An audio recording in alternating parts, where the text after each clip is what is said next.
तो guys welcome back to the channel. और इस चैनल पे आज हम लेके आ गए एक नया एनिमे जिसका नाम है working for a god in A godless world. इस एनिमे के स्टार्ट में हम देखते हैं कुछ नंगे पंगे लोग और यहाँ पे एक बंदे को ऊपर कैन पे बिठा के ले जा रहा होता है नदी की साइड। यहाँ पे वो आगे चलने वाला लीडर बोलता है कि आज हम अपने बेटे की बलि देंगे और ये एक रिचुअल है। और इसके बाद इसका बेटा बोलता है कि आज तो मेरा लग रहा है खात्मा होने वाला है। उसके बाद वो बोलते हैं कि पानी 3 दिन में चढ़ता है और योकी तो उसका बेटा जो कि रिचुअल देने के लिए बलि के लिए लाया जा रहा होता है वो बोलता है पापा ऐसा मत करो, ये बहुत ही बुरा है। तो वो बोलता है नहीं, हमारे गॉड मितामी समा तुमको बचा लेंगे, तुम टेंशन मत लो योकी। तो और यहाँ पे हम देखते हैं कि उसके गले में एक लॉकेट होता है जो कि लग रहा होता है कि मितामी समा है। तो यहाँ पे वो उसको उठाते हैं कि बोलते हैं कि ये प्योरीफाई कर देगा, क्लीन हो जाएगा और हमारा सक्सेसर और लीडर बन के वापस आएगा। उसके बाद वो उसको फेंक देते हैं तालाब या जो भी वो रहता है नदी। उसके बाद उसको फ्लैशबैक होने लगता है उसकी लाइफ का। वो देखता है कि ये क्या है, ये क्या चीजें आ रही हैं, क्या मैं मरने वाला हूँ, क्या मैं खत्म होने वाला हूँ। यहाँ पर तो मेरे बहुत बुरा है क्योंकि यहाँ पे कोई भी मेरे साथ दोस्त नहीं था और मैं बहुत बुरा फील करता था हमेशा। हाई स्कूल में मैंने सोचा सब ठीक हो जाएगा पर वहाँ भी मेरी बुरी किस्मत मेरे साथ रही। कभी बाहर जाता तो पानी उछक जाता और गोबर पैर रखा जाता। उसके बाद मैं पॉर्न भी देखने लगा जो कि बहुत ज्यादा बेकार था मेरे लिए। चलो भाई अब मेरा यहाँ पे पूरा हुआ, अब मैं निकलता हूँ यहाँ से। उसके बाद वो सोचता है कि मैं ऐसी जगह पे पैदा हूँ जहाँ कोई भगवान ही नहीं रहे तो कैसा लगेगा। उसके बाद उसकी आंखें खुलती हैं और एक हाथ दिखाई देता है हमको जो रहता है एक लड़की का। तो वो लड़की यहाँ पे उसके औजार को पकड़ के लीवर की तरह खींच रही होती है और उसकी आंखें खुलती है तो वो देखता है ये क्या कर रही हो तुम। उसके बाद वो लड़की शर्म से उसको सॉरी बोलती है और बोलती है मुझे माफ कर दो, मुझे माफ कर दो, मुझे पता नहीं था। योकिटो इसको माफ कर देता है पर वो बोलती है मैं तुम्हें पूरी जिंदगी सर्व करूंगी, ये मेरा रेस्टोरेंट है, मेरा नाम है अलूरल और तुम यहाँ पे कभी भी फ्री में खा सकते हो, चलो मैं तुम्हें यहाँ की जगह दिखाती हूँ। तो वो मन में सोचने लगता है ये कोई फैंटेसी है क्या, मैं दूसरे वर्ल्ड में आ गया, अब मुझे कैसा होगा। और वो योकिटो यहाँ पूछता है यहाँ पे गिल्ड कहाँ है, एडवेंचर गिल्ड। तो वो बोलता है कैसी गिल्ड। तो वो बोलता है कि मेरे को लग रहा है यहाँ पे कोई एडवेंचर गिल्ड है। तो वो रिलल उससे बोलती है कि चलो मेरे पीछे आओ, मैं बताती हूँ तुमको। तो वो मन में सोचता है कि क्या है स्वाड और मैजिक वाली दुनिया में आ चुका हूँ मैं, यहाँ पे गॉड बन जाऊंगा। तो वो उसको लेके जाती है खेत में, वहाँ पे वो उससे खुदाई करवाने लगती है। वहाँ पे एक लड़का आता है बहुत गुस्से में और बोलता है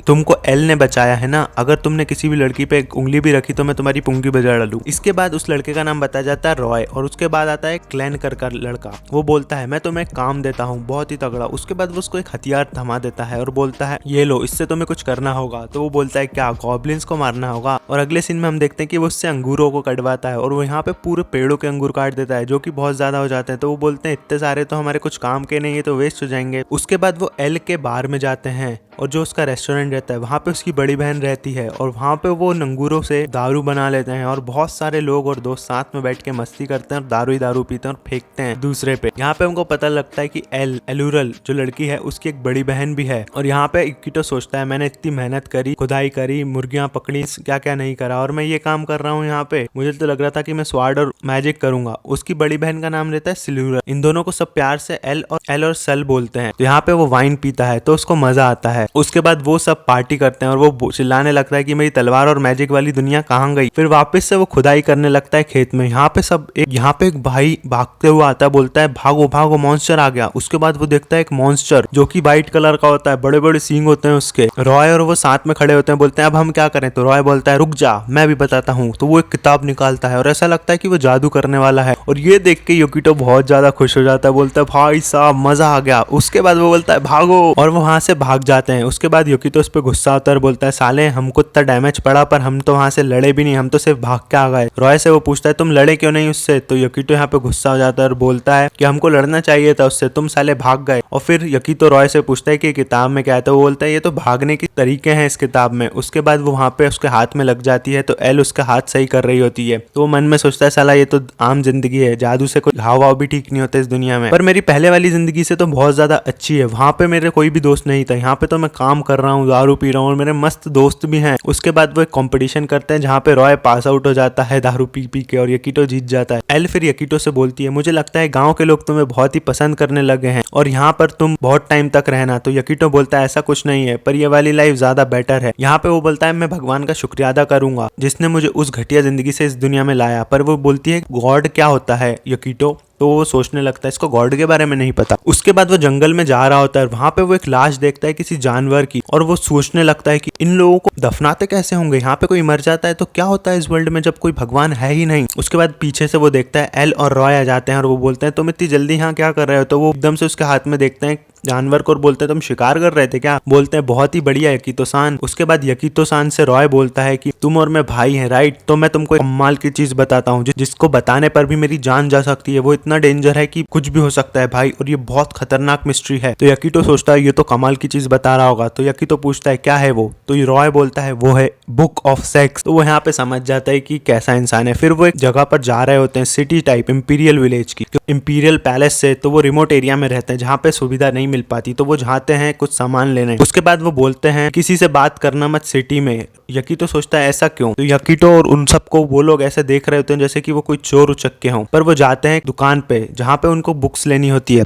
वहां पे वो बुक्स लेते हैं और देखते हैं ये कौन सी बुक होगी, इस वर्ल्ड की क्या रहस्यमय कहानी होगी। तो ये देख के रॉय और एल बहुत ज्यादा खुश हो जाते हैं और बोलते हैं यार ये तो मस्त है। और वो बोलता है साले कुछ भी नहीं है, ये ऐसी चीजें तो म्यूजियम में रखी होती है हमारी। तो रॉय चिल्लाते हुए बोलता है साले ये हमारी कंट्री की आन बान शान है, इसमें सेक्सुअल एडवाइस है। बहुत सारे लोग खड़े होते हैं और कुछ कैदी और कुछ सिपाही। उसके बाद वो एक एक किताब लेके जा रहे होते हैं और यहाँ पे वो देखते हैं, यहाँ पे वो कैदियों को बोलते हैं खा लो। तो वो जहर खा लेते हैं और मर जाते हैं तुरंत। उसके बाद यकीतो शॉक हो जाता है और बोलता है ये सब क्या है। फिर एल उसको लेके चल जाती है और बोलती है यही हमारी कंट्री का सिस्टम है, यहाँ पे हमारी लाइफ का हम पे कंट्रोल नहीं है, कोई भी हमें कभी भी मरवा सकता है या मार सकता है। यकीतो बोलता है किस काइंड की दुनिया है और हम स्पेशल हैं क्या। रॉय बोलता है नहीं भाई अपन लोग स्पेशल हैं, अपन को इन चीजों से कोई दिक्कत नहीं है। इसके बाद ये तीनों जब कंट्री छोड़ के जा रहे होते हैं तो वो सब लोग जो खड़े होते हैं बोलते हैं फिल्टी डिफेक्ट्स, मतलब निचले स्तर के लोग। इसके बाद रात के सीन में जब यकीतो सो रहा होता है तो यहाँ पे एल उसके पास आ जाती है और बोलती है तुमने ये सब क्या कर रही है। तो वो बोलती है मैंने ये किताब में सब कुछ देखा है, अब मैं सब कुछ करने वाली हूँ तुम्हारे साथ। इतनी देर में यकीतो शॉक हो जाता है कि क्या करोगी। उसके बाद वो उसके हाथ पांव सब बांध देती है और कुछ समझ रहे हो ना क्या करती है। उसके बाद वो उससे माफी भी मांगती है और बोलती है ये फॉरबिडन बुक्स बहुत ज्यादा घटिया हैं, अब मैं को अपने सेंस में वापस आ गई हूँ। और यहाँ पे यकीतो उससे पूछता है कोई बात नहीं चलो अब तुम ठीक हो ना। और वो पूछता है इस गांव के साथ क्या बुरा है। तो वो उसको एक चिन्ह दिखाती है उसकी पीठ पे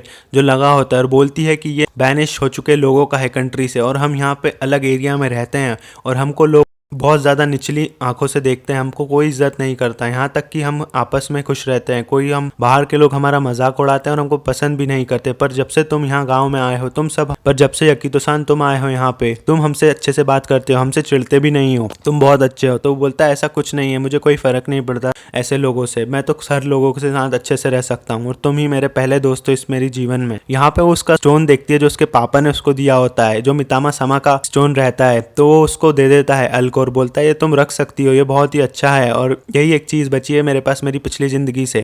उसके बाद हम उसकी बहन को देखते हैं सल। रॉय और क्लैन बात कर रहे होते हैं क्या तुम ये होने देना चाहती हो। तो एल बोलती है हमारे पास कोई ऑप्शन नहीं है। तो ऐसा लग रहा होता है कि कोई किडनैप हो चुका है। उसके बाद सुबह यकीतो उठता है और जाके देखता है कि पूरा बाहर खाली रहता है रेस्टोरेंट। उसके बाद बाहर रॉय पड़ा हुआ होता है पिटी हालत में। वो बोलता है कि वो लोग उसको ले गए। यकीतो हमारे गाँव में एक चीज है डेवेंट्स नाम के पीपल, और हमको इंस्ट्रक्ट किया जाता है कि हमारी लाइफ कभी भी ले ली जाएगी और अभी सिल और अल की बारी है और वो उसको ले गए हैं। तो यहाँ पे रॉय बोलता है, तो यहाँ पे यकीतो बोलता है तुम्हें मैं बात जल्दी बतानी चाहिए थी। इसके बाद यकीतो बहुत ज्यादा गुस्से में जाता है और बोलता है मैं जा रहा हूँ उन्हें बचाने। इसके बाद क्लैन आता है घोड़े की बग्गी लेके और वो दोनों साथ में बैठ के जाते हैं वो पैलेस की तरफ, इंपीरियल पैलेस की तरफ, जहाँ पे सिल को ऐसा लगता है कि कोई ने फांसी पे लटका के पहले ही मार दिया और अल वहां बैठ के रो रही होती है और उसका भी खात्मा करने का आदेश दे दिया जाता है। बोलते हैं इसको तलवार से ही मार दो। उसके बाद यकीतो और क्लैन भागते हुए आते हैं और उनको मार। यकीतो यहाँ पे सिपाहियों को उठा उठा के पटक रहा होता है और बहुत ज्यादा मुक्के मार रहा था। इसके बाद बहुत सारे सिपाही आ जाते हैं उधर।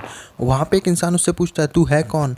तो बोलता है इन डिवियंस का फ्रेंड हूँ मैं, इन लो कास्ट पीपल का फ्रेंड। उसके बाद वहाँ पे हम देखते हैं एक सिपाही को जो कि बहुत स्ट्रांग लग रहा होता है और वो सफेद कलर, और वो उससे बात कर रहा होता है कि ये डिवियंट्स हैं, यहाँ की इनकी औकात बस इतनी है कि इनको जब मरने को बोला जाए ये तब बस वही करेंगे, तो तू यहाँ से हट जा। और वो बोलता है आइसोलेशन कैंप में अलग ही रहते हैं ये लोग। इसके बाद वो तलवार निकाल के यकीतो को चीर देता है और यकीतो नीचे गिर जाता है। उसको बचाने आ रही होती है एल को को भी वो पेट में खंजर मार के मार डालता है। उसके बाद वो फिर सोचने लगता है कि मैं इधर आया तो भी मेरे साथ बुरा ही हुआ, ये पीपल कितने अच्छे थे, मेरे साथ हमेशा रहते थे। यहाँ पे उसका हरे कलर का लॉकेट दिखता है और वो उससे बोलता है मेरा सिर्फ एक ही भगवान है, मुझे प्रेयर करो, मेरी मदद करो, अगर तुम हो तो आओ और मुझे पावरफुल बनाओ। उसके बाद हम देखते हैं वो लॉकेट हवा में उड़ता हुआ जाता है, वहां से एक चिंगारी सी निकलती है, खतरनाक बिजली कड़कती है और एक सूरज जैसी चीज में से निकलती है एक लड़की जो कि एंजल लग रही होती है बिल्कुल। वो नीचे आती है योकितो के पास। योकितो के पास आता ही वो योकितो को गला लगा लेती है और बोलती, उसको गले से बात कर रही होती है, पर वो चौंक जाती है कि योकितो की ये हालत किसने करी, कौन ने उसको मार दिया।